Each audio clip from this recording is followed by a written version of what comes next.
Hey, good morning. Good morning.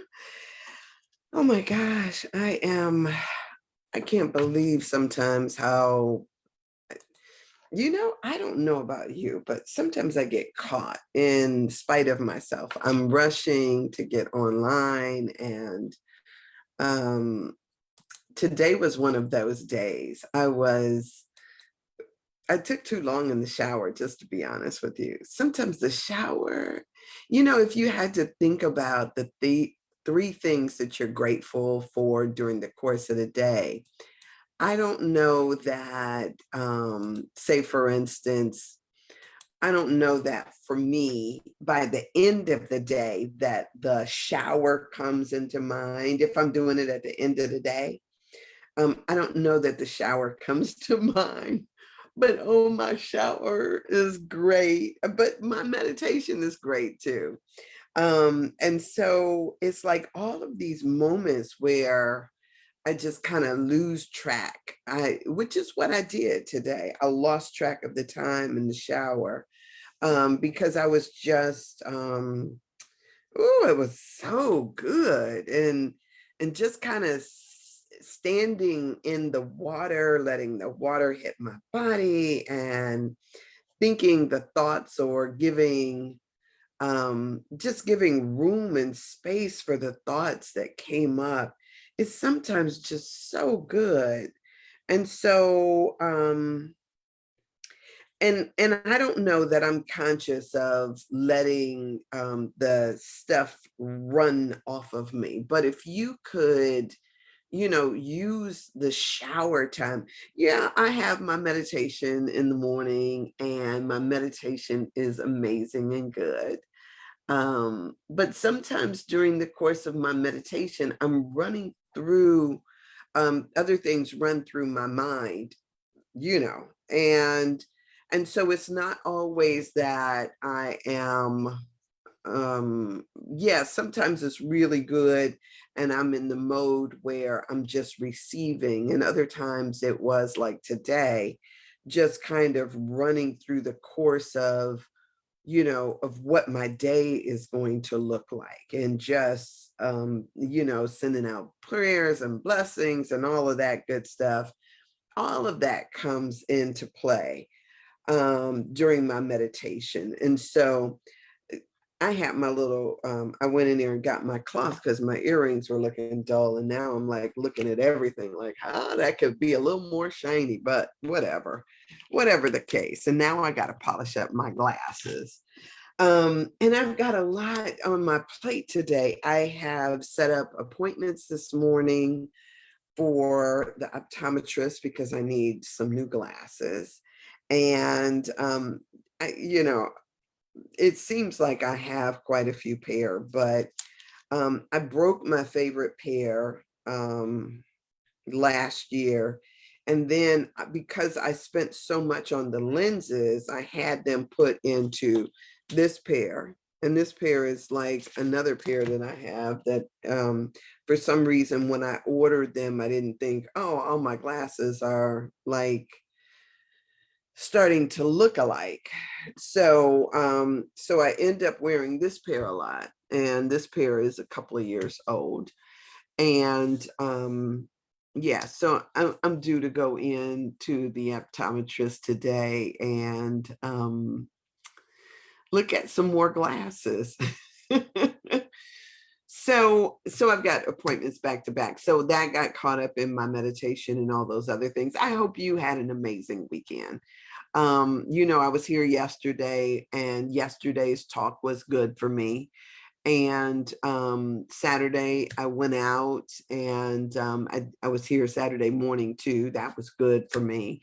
Of course, I talked to Dr. Brown after the Saturday session.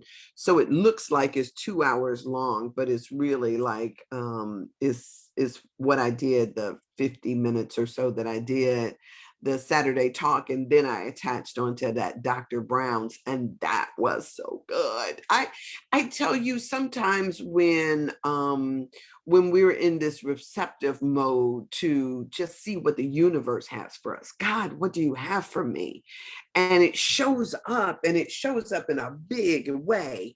And I will tell you that there is so much to be done and to consider. So yes, I can go about and I can heal my, do healing work on myself, and then at my ancestral piece.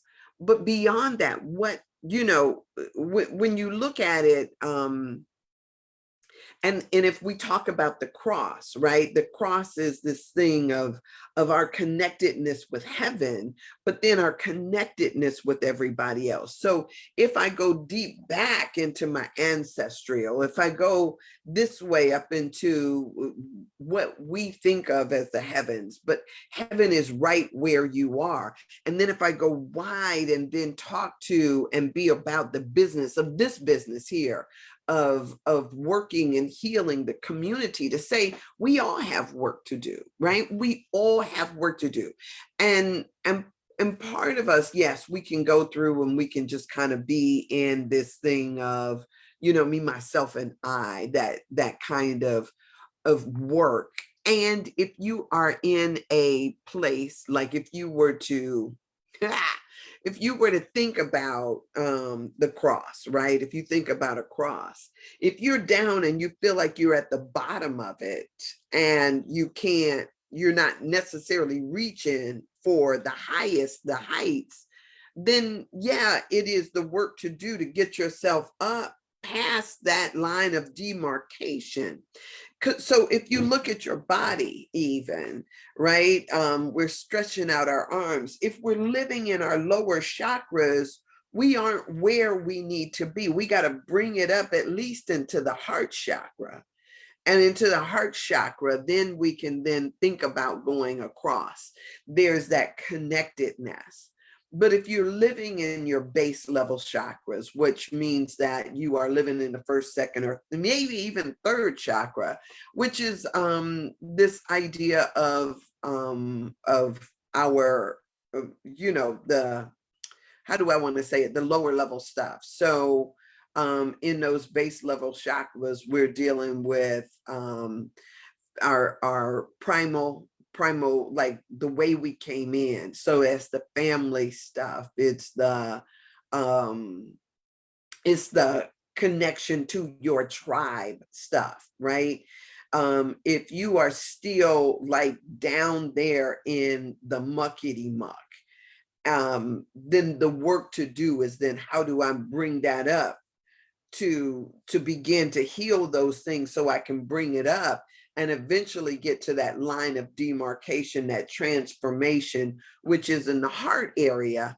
And so that I can then start to not just be about me, but then to reach out.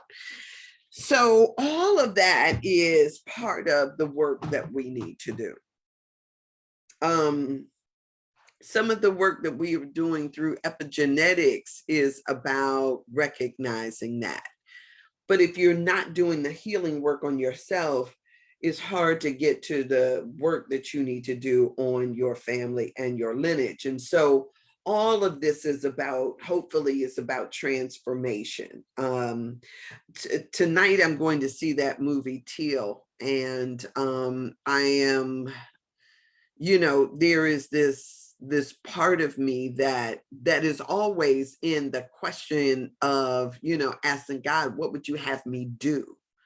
Where would you have me go? Who would you have me talk to? What would you have me say? And if we were all in, and don't get me wrong, because I know that sometimes we get pulled back into the lower chakra stuff where we're just, arguing and trying to find place. But here's the thing, it's we gotta, just it's oh so there is a part of us that is in survival mode. I get that. We are just trying to get by, trying to survive. But now, what about I could deal with survival mode, but for so long, right? Because after a while, you yourself, you begin to stink. I mean, it's like sitting in crap. And after a while, it seems like you get acclimated to it, like it no longer seems to stink anymore. But at a certain point, you get sick of your own crap, right? At a certain point, you're like, oh man, it's got to be something better than this. What's the if I had to think about a transformation, what's the transformative thought that gets me from where I've been stuck to where I need or desire to be, right? Um, and it's got to be a bridging thought, like getting sick and tired of being sick and tired. At a certain point, we've got to just say, oh man, I gotta choose something different. And so, little powerful rituals like this, gratitude stuff, um sometimes it takes you out of the funk, right? Let me lift out of the funk. So what am I grateful for? If, depending upon the time of the day, darn, I'm so glad that I get out of my bed. Oh, I'm thankful for my bed, right? Are you right? I don't know about your bed. Is it comfortable? Is it crowded? Is it, you know, does it, when you get in it, when you lay on it, does it actually hold you and embrace you? I don't know what your idea of a good bed is, but I'm grateful for my bed. I'm grateful that when I roll out of my bed, I can go in there and sit on my throne. Oh my gosh. I used to not really pay attention to stuff, but then when you think back and you know that people used to go to outhouses or pull a pot from under their bed. I see people with these. I got a friend of mine went to her house and she had one of those high beds, the beds that you look like you need a ladder to get up in. Now, sure enough, her guy is tall, but I was like that. They had beds like that when they used to have to put those pots up under them so that they can, pull them out from under the bed at night and do their business, whether you got a, number one or number two. But you had a pot, a slot pot up under your bed. That was when those beds were tall. Now it's like, why do I have to have a bed that's that high? I don't understand that. It's like I just, you gotta get back and run and throw yourself up on there like you pole vaulting. I'm grateful for my bed, right? I'm grateful for my bed. I'm grateful for the throne that I sit on and do my business that just wishes away all of the stuff that I then, yeah, I'm grateful for my shower. I'm grateful for being able to come in here and to talk to you over this thing that we call the internet now. I'm grateful that people watch this, listen to it, comment on it, that it somehow alters their day. I'm so grateful for that. I'm grateful for my dogs. I'm grateful for water to drink, that I don't have to go to the well and fetch or go down to a stream and try to catch. I'm grateful for water purification systems that bring it right to me. I'm grateful for my Brita thing. I'm grateful for room temperature water because so many people like cold water. I'm grateful for that. I'm grateful for a telephone. I'm grateful for lights. I'm grateful for hair. I'm grateful for a body that works. I'm grateful for words. I'm grateful for glasses. I'm grateful for all of it.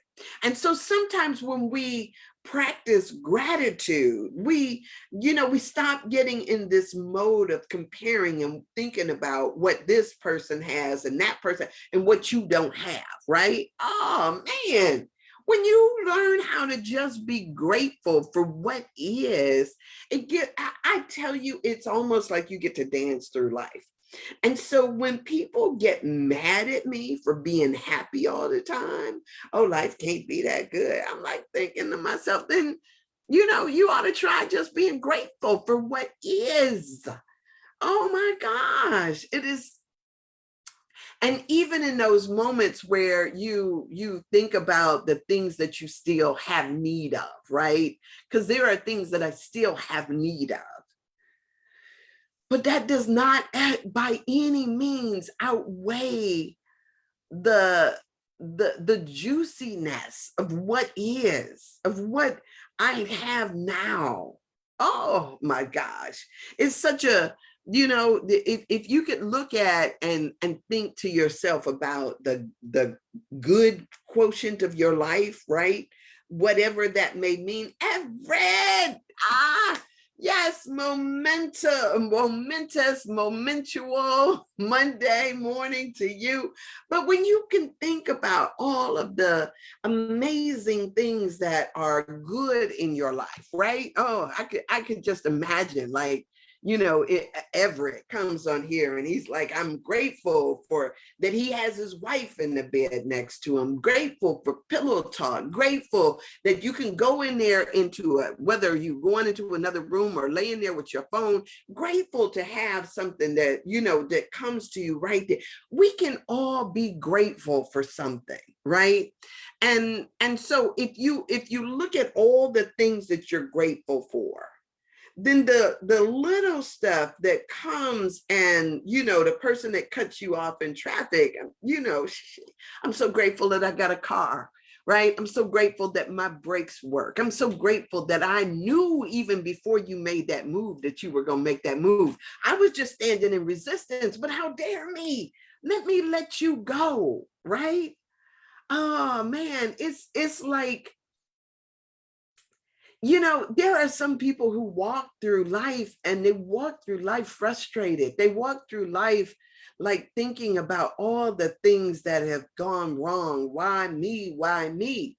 Here I am, and I get to sit in my house. I don't care where it's located or what it looks like. I get to sit in my home and think to myself, why not me? Damn it, why not me? Because like when you bring something in my realm, it's got to be transformed. It has got to be transformed because look, you, we have that transformative power. Woo, to make all things new, to make it fresh, to refresh it, to shine on it our own individual lights. And as we shine on it, we energize it. We give it something it didn't have before. It's like those machines that they put on you to jumpstart your heart. But boom, right? You get that like, yes, that's what we got to do, right? That is where we can stand to just be in our lives, like to know that we are transformers. We're transformers. And so when somebody comes in my space and they're walking with a dark cloud over their head, I could like, because they came right on time. It's like, oh, God is like looking around. They done prayed for a transformation, and God says, Sandra, right there. I got you. I got you, right? And so they make it that we now have an intercept course, and they're in due to make encounter with me on a given particular day at a particular time. And so then in my presence, even if it's not an immediate transformation, you can't hold on to that negativity for too long. Not if you are really serious about transforming. People will say that they want to heal. We could talk about healing all day long. They'll say that they want to heal.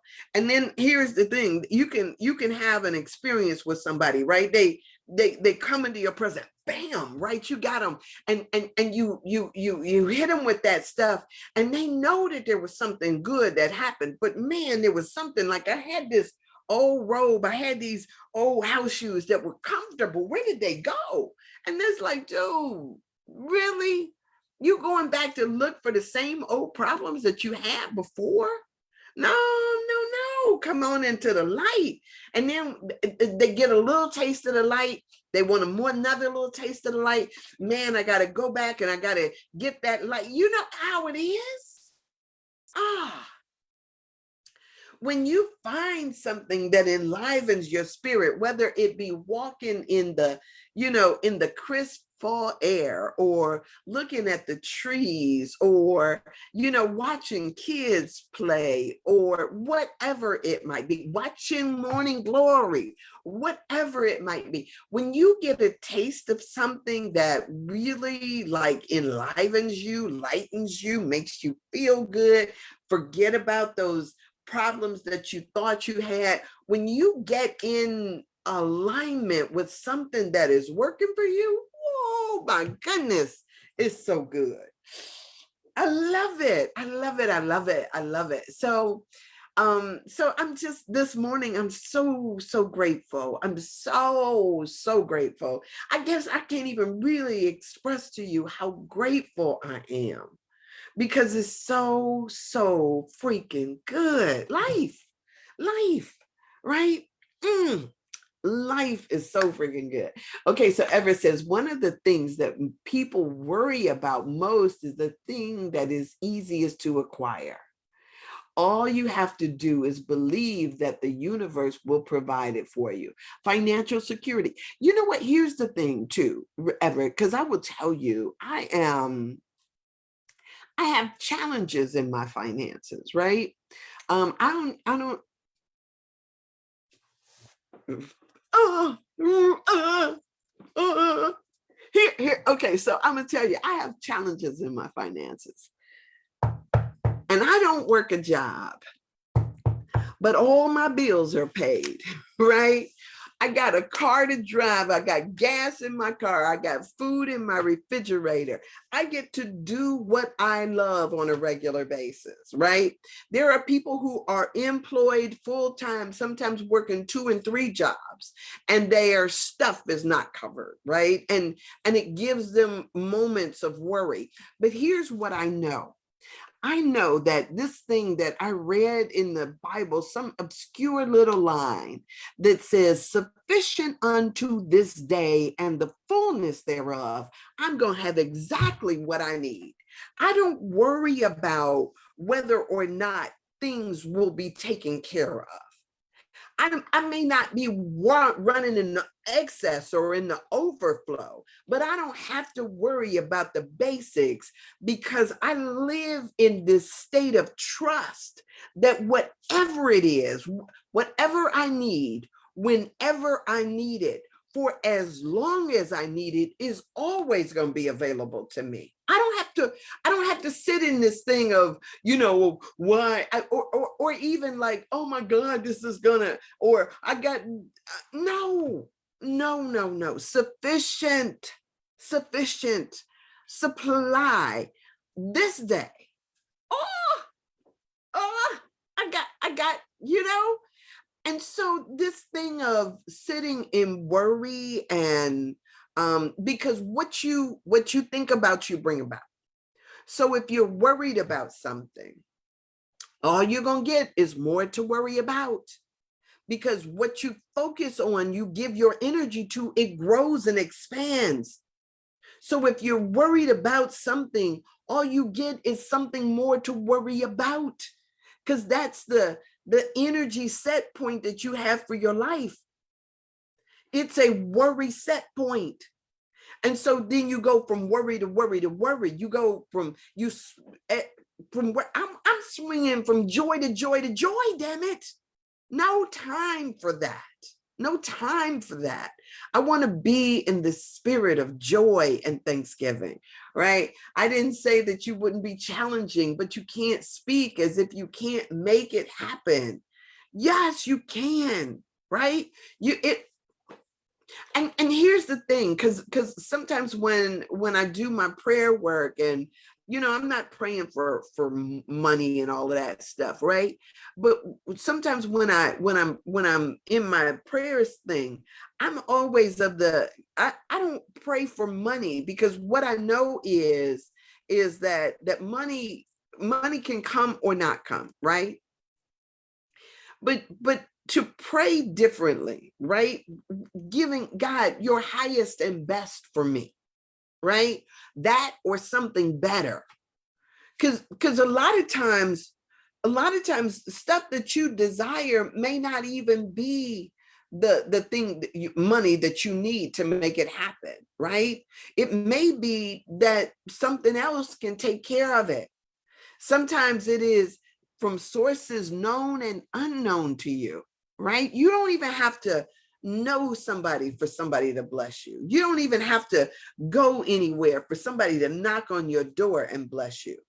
Blessings come in so many different forms, and then you can, oh, like a pieces of a puzzle just shifting around stuff. It's so good. It's so good, y'all. Be encouraged, be of good cheer. It just is so good when you walk into a space and you know that, God is gone, the spirit is gone before you to make it straight.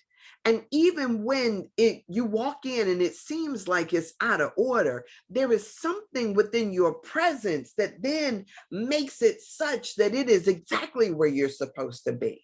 And you do exactly, even in the awkwardness, because sometimes I will tell you, because of doing speaking so much, one of the things that I know is that sometimes I have gone into spaces, and in those spaces it feels like I'm falling. I don't know if you've ever felt like this. It's like sometimes it feels like I've tripped and I'm falling. Now, recognize the words that I use. I tripped and I'm falling. But there is this amazing thing that I, as a kid, that you learn. It's like sometimes you got to lean into something, or or when you feel as if you're falling, if you speed up a little bit, it seems like the momentum lifts you. I don't know if y'all know this, or if you feel this, but it's something about kind of like leaning into it, and let me stumble, but as I stumble, I'm stumbling forward. And if I'm falling forward. But if I put a little something into it, somehow I get upright. And so I have had the feeling of stumbling through something. I stumble or I'm falling, but I'm falling forward. And in that fall, a lot of times the how to come out of the fall, how to correct myself, how to right myself then comes up too. And so if I just like trust the process is sometimes that people need to see you falling. Sometimes people need to see that you are fallible. And so if I keep moving through it and don't stop, keep on moving, don't stop. Yeah, that's the songs, like the hands of time. Keep on moving and don't stop. And even sometimes when you do, you may need to touch down, touch your finger down just to get yourself back up to correct your balance. But don't even if you fall, what did Les Brown say? He says, if I can look up, I can get up. Damn it, don't stay there. Go through hell. But you know that song, it says, I went through hell without getting hot.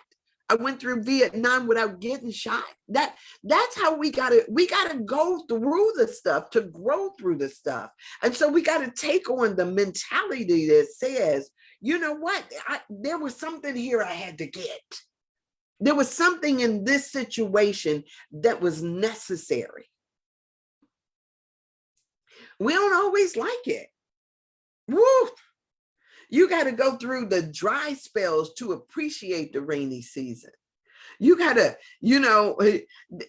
we here in Ohio, we have this changing season, right? We have summer, and then we have fall, and then we have winter, and then we have spring again. But here's the thing, if fall didn't happen, I love, somebody pointed out that says, they were talking about this thing of fall, and it's like you can't grow new leaves on a tree that is already full. I mean, it's as if there has got to be a process of making way for the newness. And so if we look at our lives sometimes like that, there is the barrenness of wintertime, where the leaves have now fallen, the everything has gone to sleep. There's a dormancy that comes over the land. And then that allows for that resurrection to occur. That it allows for the new birth of spring to come about. And so sometimes we try to resist that winter time, that dormancy of life. We try to prevent that. But sometimes, y'all, you got to be honest. Sometimes you need it. Sometimes we need to sit our asses down, slow down. I know some people that don't, they just, they got to go, go, go, go, go. Always. Oh my goodness. I'm there is something trying to come forward, and I'm trying to let it. I see people all the time who resist that dormancy stage, that state of quiet repose. This let me tell y'all this. I used to have a problem. I still do. I still do, with 24-hour restaurants. This is just my thing. I know it's not everybody's thing, but it's just my thing. Because in my mind, everything needs to rest. Everything needs to rest. So if you never allow things to rest, it seems to me that there's something amiss in that. And so I don't like to go into 24-hour restaurants. They just, to me, gross me out, because there's always this. I need things to rest. Our bodies need to rest. Our minds need to rest. Everything needs a period of rest. And we got to allow for that to happen. We got to allow for it to happen, because when we don't, there's a part of the process that is out of whack. So what does it mean to rest? And this is beyond, sure, you can say, oh, but I go to sleep at night. But some of y'all, your minds still are churning and going. Or when you don't ever just really just woosah. And so even when I sit in my meditation, and this morning, I was going through thinking about, I got an appointment at this time, I got this going on, I got that going on. I was thinking to myself, Sandra, just breathe. Just breathe. That's all I got to be conscious of. Just breathe. Just breathe. And so I don't know what, if you need to rest from something, or if you've got something that you have been fretting over, thinking about, what it is that may be going on. There is this need to just in quiet repose, just trust that things are working out for your best and highest good. Giving thanks for that. Oh my God, this is working out so amazing, above and beyond what I could have ever thought or imagined or desired for myself. This is working out for my highest and best good always and in all ways. I trust that that is what is happening for you now. And that at a certain point, we recognize that there is a need to let things fall away. There's a need to let what has been just be. Not to grasp, not to hold on, not to ask it not to go, but to know that something else is on the way by divine appointment. Maybe it is something trying to fall away from you. Maybe it's a job.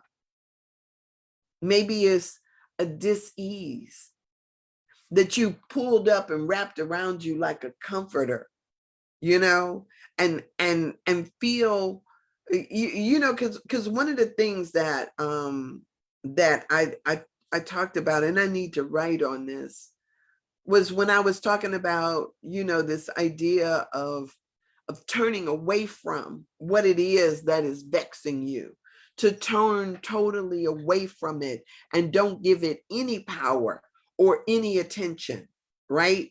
Not even to sit there and talk about, oh, I need a healing in this. It doesn't exist anymore, right? Because when you're well, you're not even talking about or thinking about healing. And so let me put that behind me. That and that's one of the things that people are always talking about. They get thee behind me, Satan. But the moment you're acknowledging it means that you have given it some power. The moment that you sit up and put up your dukes means that you are giving it power. It has no power because it has no existence in my life. Let me turn totally away from that. The heck with that. Right? It's so interesting. It's so interesting, so wonderful, so profound. One of the things that and I got to say this because I acknowledge when conflicting information comes up for me. One of my girlfriends that passed, they were both dealing with a diagnosis that that was not in their favor.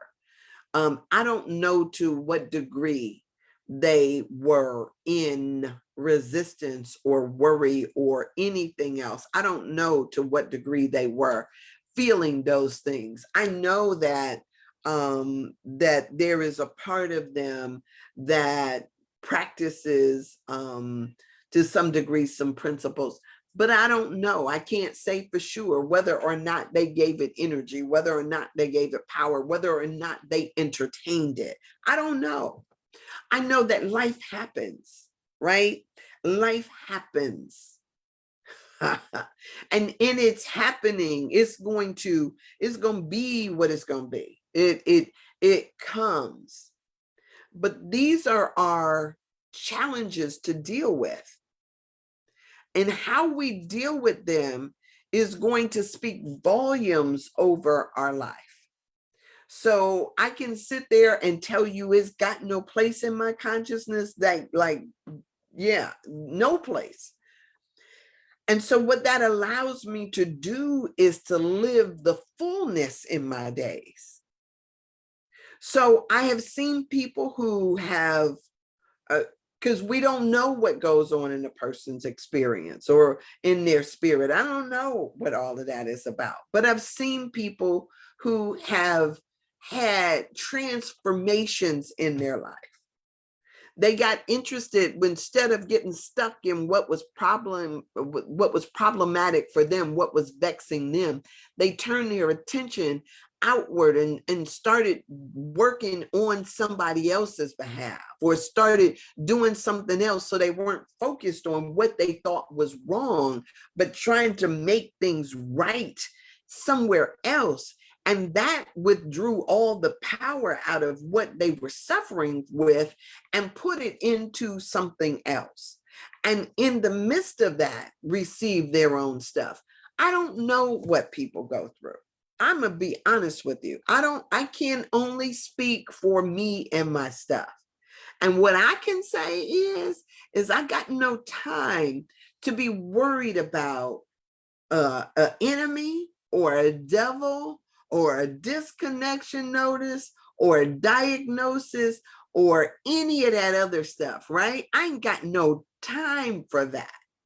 Oh, what's missing is always what I failed to bring. If you don't have a partner in your life, if you sitting up and talking about, oh, there ain't no this and it ain't no that, and oh, I can't. If you sitting up in that kind of energy, then you're going to get more of that energy. You're going to get more to complain about. Turn away from that and start walking in the opposite direction. Walk down a whole new street. Darn it. Turn the corner and proclaim something different. Start working on something different. Oh my gosh, you got to be the difference maker in your life.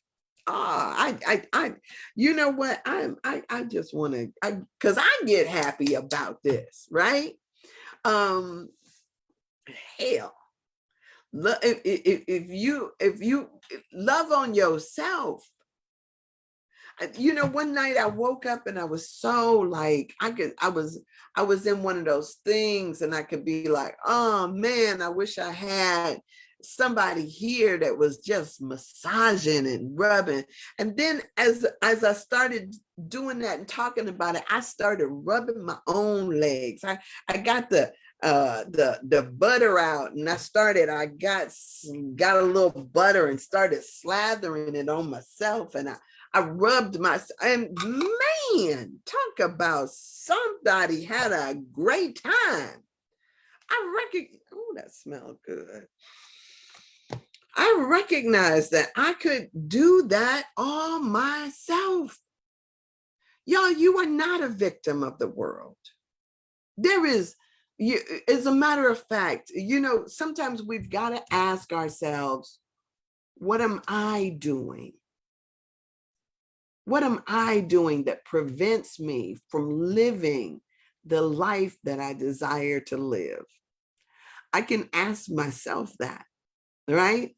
What is it that I'm doing that prevents me from living the life that I desire to live? And if you've got something, begin doing that.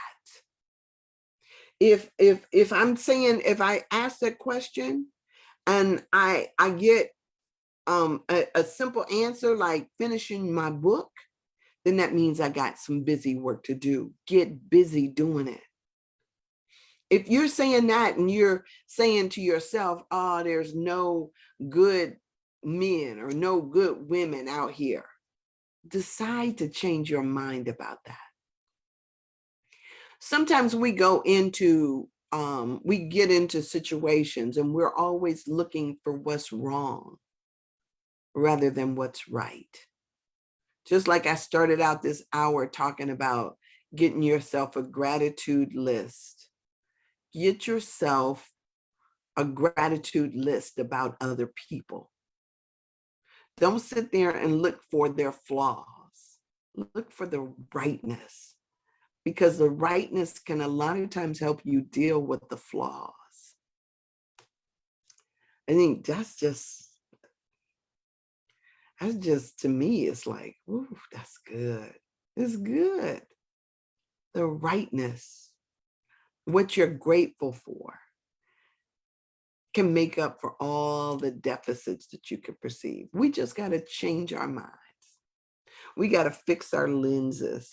We got to do something different, because you are not, look, as long as you got breath and life, life can change, life can shift. There can be a transformation. There can be a resurrection. Things can go different. Oh my gosh. And they can be so good. So amazing. So much better than what you could ever have imagined. Simply by just saying, you know what? I'm going to walk down a new street. All right, y'all. That is what I got for you today. I am so grateful So grateful, because this I tell you, this is as much for me as it is for anybody else. Um, I talk about this thing of speak into the atmosphere, right? Speak into the atmosphere, call forth, whether it is sufficient unto this day and the fullness thereof, whether it is knowing that you will always have exactly what you need, whenever you need it, wherever you need it, for as long as you need it, right? There is no stagnation or delay in your life, that all things are flowing for your highest and best good. You are a magnet for what it is that you desire, not for what you don't, not for the negative, not for the bad. You are a magnet for what you desire. And as that starts to come to you, look out for it. Sometimes you gotta, I tell people sometimes I gotta move out the way because I know it's about to drop at any minute. Oh, bam, there it is. You got to be in that receptivity mode, the expectancy mode. It's kind of like when I went out there and caught the bus the other day. It's good. When I went out there and caught the bus the other day, um, I got a thing on my phone to tell me exactly what time that thing was coming, the bus was coming. And so I go out there, and you go to the bus stop and you look because you know that it is coming. Your blessings are just like that, right?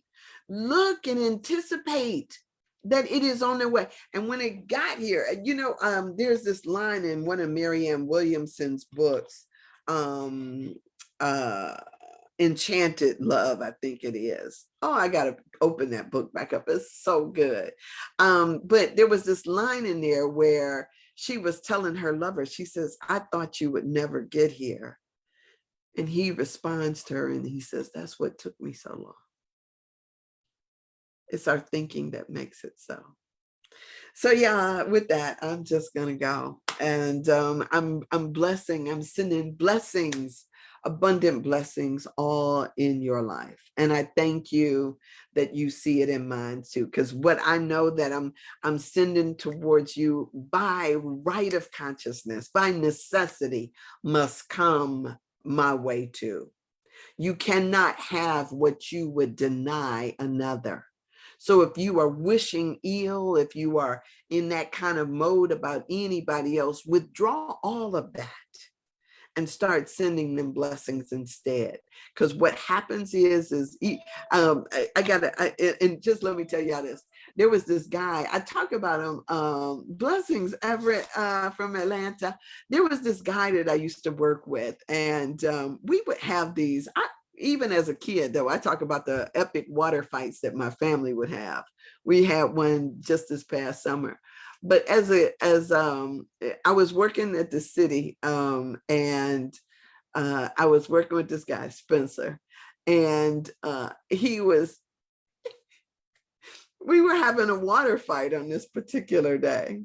And so it was time to get off work. And so I was walking away. I was walking towards the time clock because I was punching a time clock.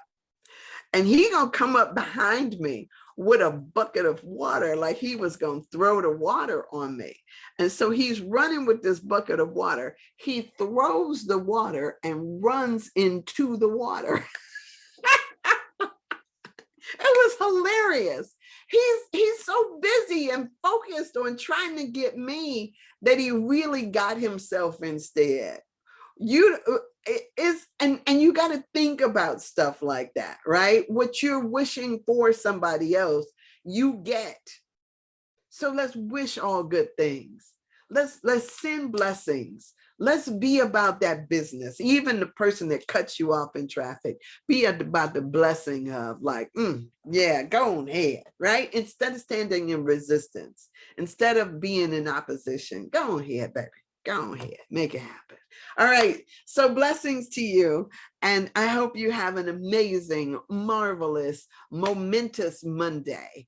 And I'm going to do the same. I got back-to-back appointments that, as you heard my alarm go off, that I need to get and be about. I will see you same time tomorrow. Hopefully I'll be on time tomorrow, 8 a.m. And I will see you then. Hey, Tracy, have an amazing day. Have an amazing day, y'all. I love you. And yeah, I'll see you tomorrow. All right. Take care. Bye.